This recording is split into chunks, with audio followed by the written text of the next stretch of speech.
In this video, we're going to talk about the basics of databases, which is all meant to give you a bit of an overview and a preparation for our next application we're going to create that is going to be using a database. So let's start with the absolute basics. What is a database? Well, it's an organized collection of data that you can store that information on a computer or a device. Recipes, business records, contacts, and even your music collection are examples of things that you could put in a database. Now, you saw shared preferences in the previous app, the Flickr browser app. We used that as a mechanism to transfer the search results for the Flickr data from the search screen back to our main screen. That's a very simple example of data storage, but databases can and usually are a lot more complex than that. Now, there's a huge number of available database software out there, as you can imagine. Most applications these days, there's a variety of choices.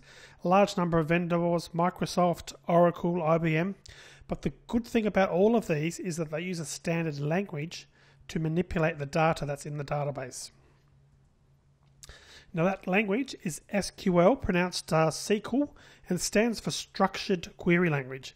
And it's been around for many decades. I think it was in the early 1970s that it was initially first worked on, and it's supported in most database software.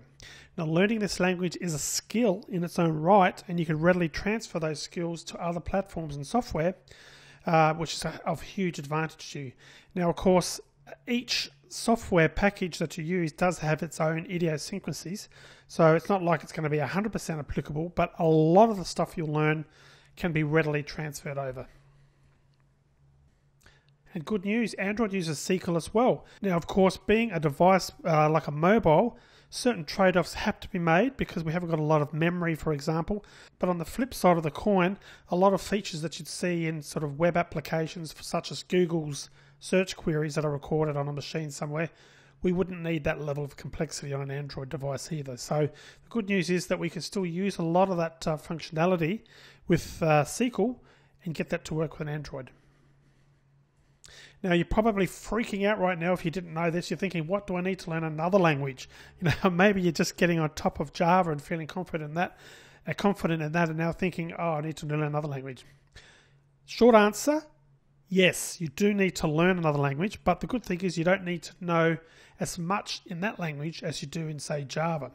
In other words, the basics, and I'm going to show you those basics, will be enough for you to do a lot of the things that you need to do to sort of manipulate a database, and you'll be seeing that in the first app we create. Introducing SQLite. Now, this is the database that's used by Android. It's based on the freely available code made by the guys and gals at sqlite.org, SQLite.org. Now, that software has been worked on for many, many years, and it's freely given away. I think they might make their money from support. And there's lots of different operating systems that use it. Android are using it in their software, but I know Mac OS X uses it in its software, and it's literally everywhere. It's very fast, it's very stable, and it's perfect because it's been designed to use only a small amount of memory and have a very small footprint, in other words, and to be very efficient and fast, which of course is perfect on a mobile device. Some of the features of SQLite. It's a cut-down version. I implied that on the previous screen. So it's it hasn't got all the features of a full SQL database you see in large systems like Microsoft SQL Server, IBM's DB2, which are two very heavy databases used in sort of mission-critical applications.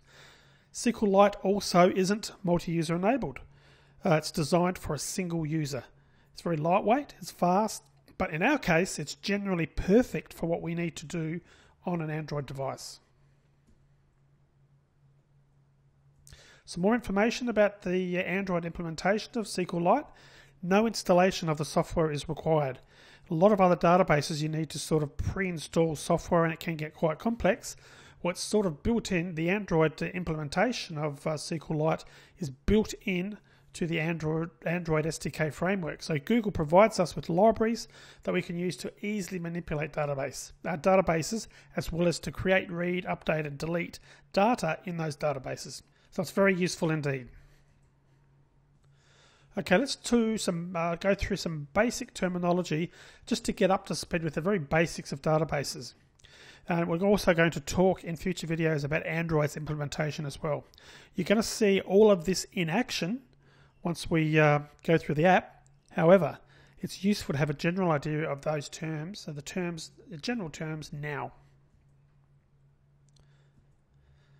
So in the next video, I'm going to do just that. We're going to go over some basic terminology, explaining what things like tables and fields, records, record sets, what they are and why they are important. So see you in the next video.